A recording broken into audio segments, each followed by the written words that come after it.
Karjat Kalyan महामार्गालगत पोशवाई road आहे, जो पूर्वीपासून रहदारीचा रस्ता आहे. सध्या या रस्त्याची प्रचंड प्रमाणात दुरावस्था झाली आहे. अनेकांनी या रस्त्याबाबत संबंधित अधिकारी वर्गाशी पत्रव्यवहार करून देखील हा रस्ता अद्याप झाला नाही. सामाजिक कार्यकर्ते गोरख शेख यांनी आज नेरळ येथे पत्रकार परिषद घेऊन दिनांक 20 जून रोजी नेरळ कोल्हारे साई मंदिर परिसरात रस्ता रोको आंदोलन करणार असल्याचे सांगितले. हे राजकीय आंदोलन नसून असंख्य नागरिकांना होणाऱ्या त्रासाविरुद्ध अन्यायाला थांबविण्याचा प्रयत्न असणार आहे व त्यास नेरळ येथील नागरिक असतील असे ते बोलले. त्यांनी कर्जत खालापूरचे आमदार महेंद्र थोरवे यांना ही बाब वारंवार सांगून देखील हा रस्ता होत नाही. त्यांनी दखल घेऊन हा रस्ता मार्गी लावावा अशी मागणी होत आहे. आज सर्वसामान्य कार्यकर्ता म्हणून मी गोरखसाहेब आपला पेशवाई रोड होणाऱ्या दुरावस्था झालेल्या रस्त्यामुळे पत्रकार परिषद घेतोय. त्यासाठी आपण सर्व पत्रकार बंधू या ठिकाणी वेळात वेळ काढून हजर झाल्याबद्दल सर्वांचा मी आभार व्यक्त करतो आणि धन्यवाद बोलतो. आपण या ठिकाणी पत्रकार घेण्याचे कारण एकच आहे, येताना आपल्याला सर्व पत्रकार बंधूंना रस्त्याची अवस्था कळलेलीच असेल. आता हा जो नेरळ पेशवाई मार्गाची झालेली दुरावस्था आहे, ह्या संदर्भात आपण कित्येक वेळा अधिकारी असतील, प्रतिनिधी असतील, सर्वांना पत्रव्यवहार केले. मागील 10 वर्ष पाठपुरावा केला जातोय. अनेक जण करतायत, मी एकटाच करतो असं नाहीये, पण अधिकारी झोपेचं सोंग का करतायत? पाठपुरावा करून पण फक्त तारीख दिली जाते. निवडणूक आली की पुढच्या निवडणूक होताच आचारसंहिता संपल्यावर करू असे सांगण्यात येते, पण त्या रस्त्याचे काम काही होत नाहीये. त्यामुळे आपण येत्या 20 जुलैला रस्ता रोको आंदोलन करणार आहोत. त्या रस्ता रोको आंदोलनासाठी आज पत्रकार परिषद घेतलेली आहे.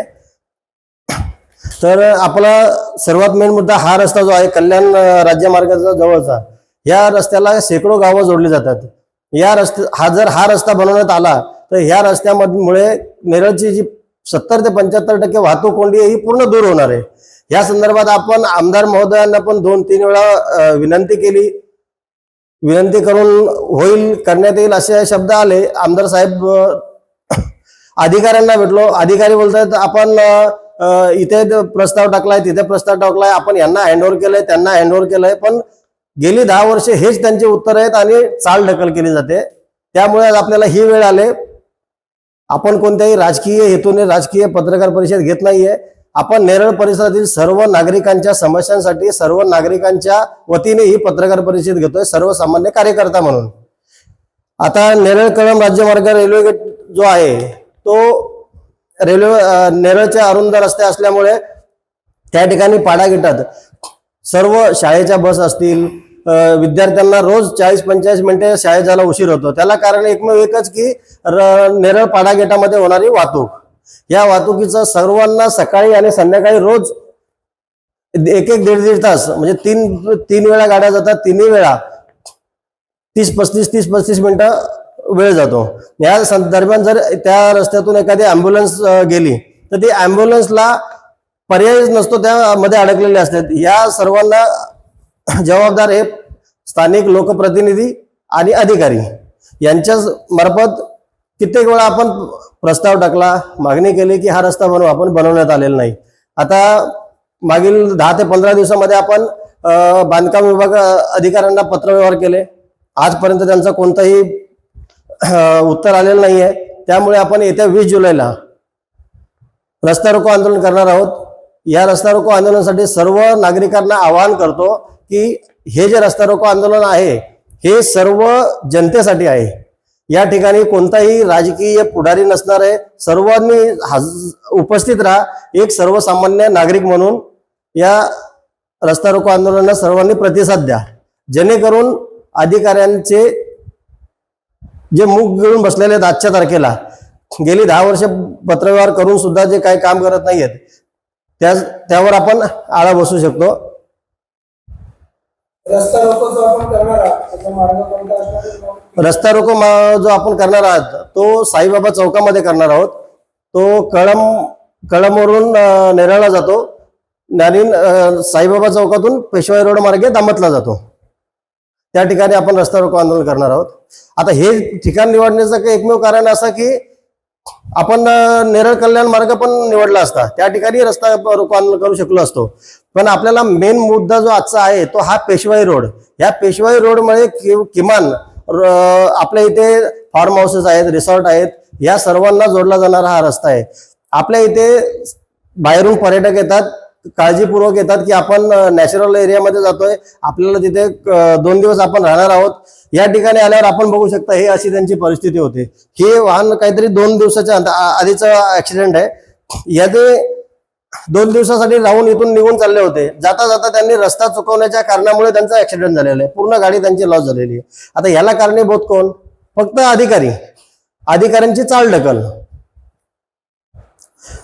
वारंवार दैनिक व्यवहार आपण कार्यालयात करतो आणि पावसाळ्यात चिखल रस्ता साचलेला असल्यामुळे लोकांना, शाळेतल्या विद्यार्थ्यांना या चिखलातून जावं लागतं. त्यांचे युनिफॉर्म खराब होतात. त्यांना सर्व विद्यार्थ्यांना शाळेमध्ये जे दुचाकीवर जातात त्यांचे युनिफॉर्म वगैरे खराब होतात.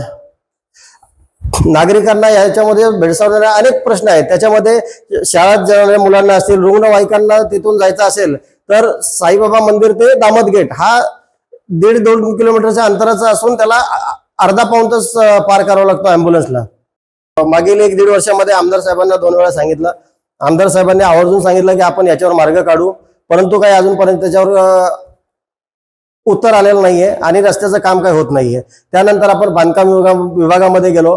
बांधकाम विभागाने सांगितलं की आम्ही आता यांना PWला हँडओव्हर केले पनवेल. तर पनवेलमध्ये जाऊन आपण 10 दिवस झाले पत्रव्यवहार केले. अलिबागला जाऊन पत्रव्यवहार केले. त्यांच्याकडून आजपर्यंत कोणतंही उत्तर आलेलं नाहीये. त्याच्यामुळे त्यांना आपण लेखी दिलेलं आहे की 20 तारखेला आपण रस्ता रोको आंदोलन करतोय, परंतु त्यांच्याकडनं कोणतंही लेखी उत्तर आलेलं नाहीये. कुठलं बांधकाम वगैरे जिल्हा परिषदचं की महाराष्ट्र सार्वजनिक बांधकाम? जिल्हा परिषद.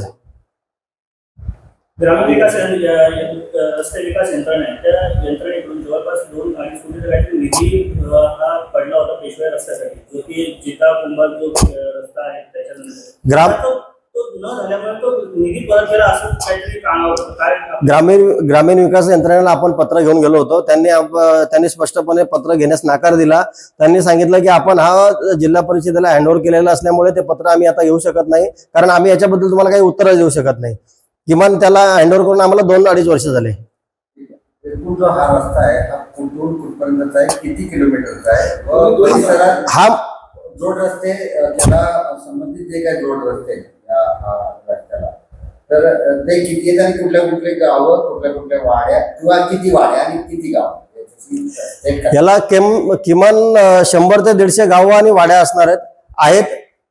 हा रस्ता जो आहे तो आंबिवली रेल्वे गेट ते दामत रेल्वे गेट या मार्गाने निघतो.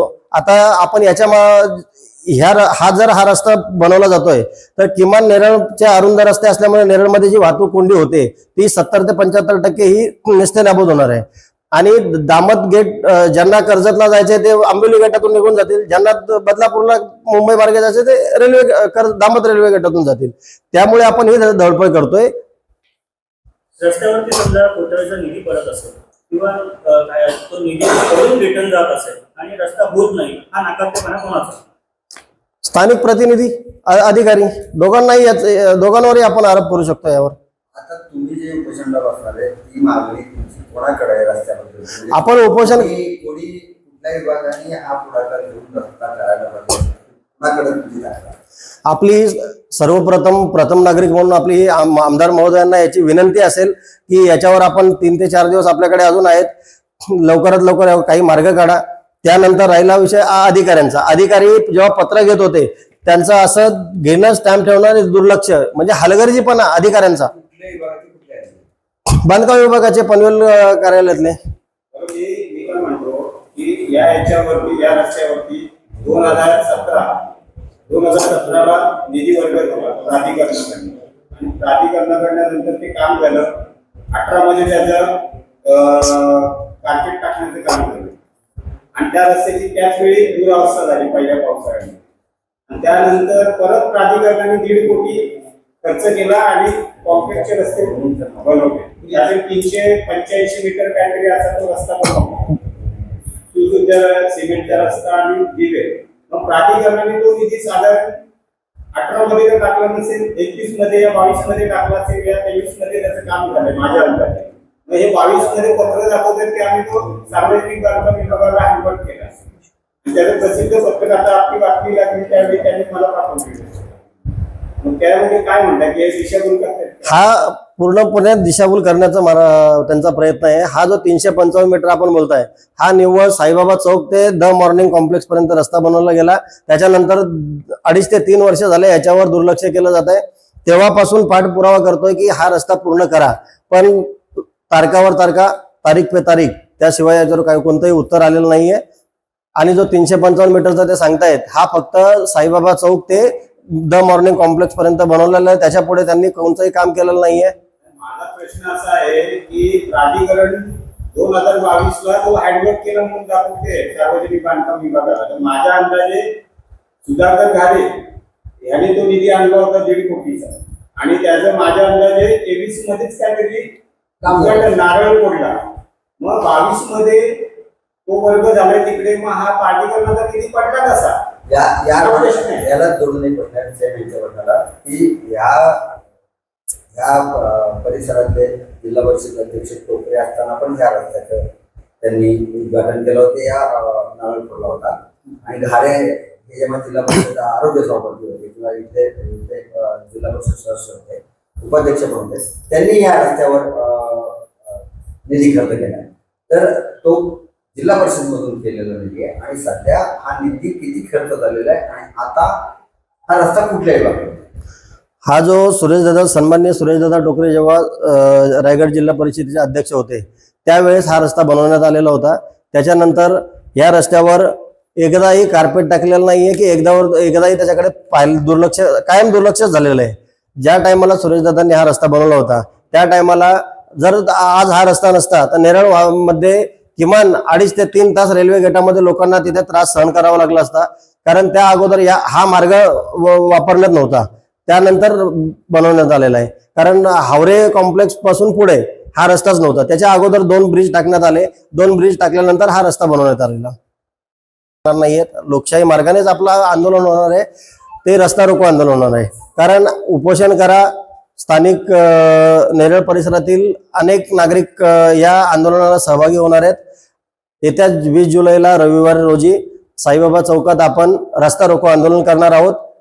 या रस्ता रोको आंदोलनाला सर्व नागरिकांना आव्हान आहे. हा रस्ता सर्वांसाठी, हे जे काम आपण करतोय ते सर्वांसाठी करतोय. सर्वांनी येऊन सामील व्हा. सर्वसामान्य नागरिकांच्या हितासाठी हे काम आहे. सर्व नागरिकांना आव्हान असेल की सर्वांनी एकत्र या आणि 20 तारखेला आपण यावर मार्ग काढूया. नाही, मी एकटा नाही करत आहे.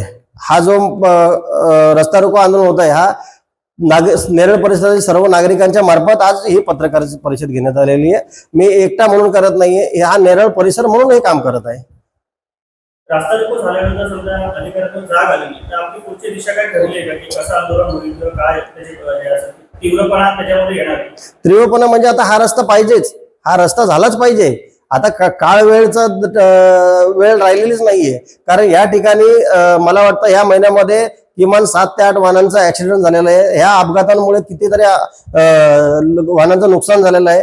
आता आपण बघत असाल 2 पाईपलाईन मधून गेलेल्या आहेत. त्या 2 पाईपलाईनच्या ठिकाणी आपण तिथे गाडी चालवू शकत नाही. असं खड्ड्यात गाडी टाकून मग वर काढावं लागते. तो खड्डा सुद्धा भरलेला नाही आजपर्यंत. याला सगळे कारणीभूत अधिकाऱ्यांचा नाकर्तेपणा. शिवसत्ता टाइम्ससाठी संदेश साळुंके, कर्जत. धडक बेधडक वृत्त देणाऱ्या आपल्या शिवसत्ता टाइम्स न्यूज चॅनलला लाल बटन दाबून सबस्क्राईब करा आणि बेल आयकॉनला क्लिक करायला विसरू नका.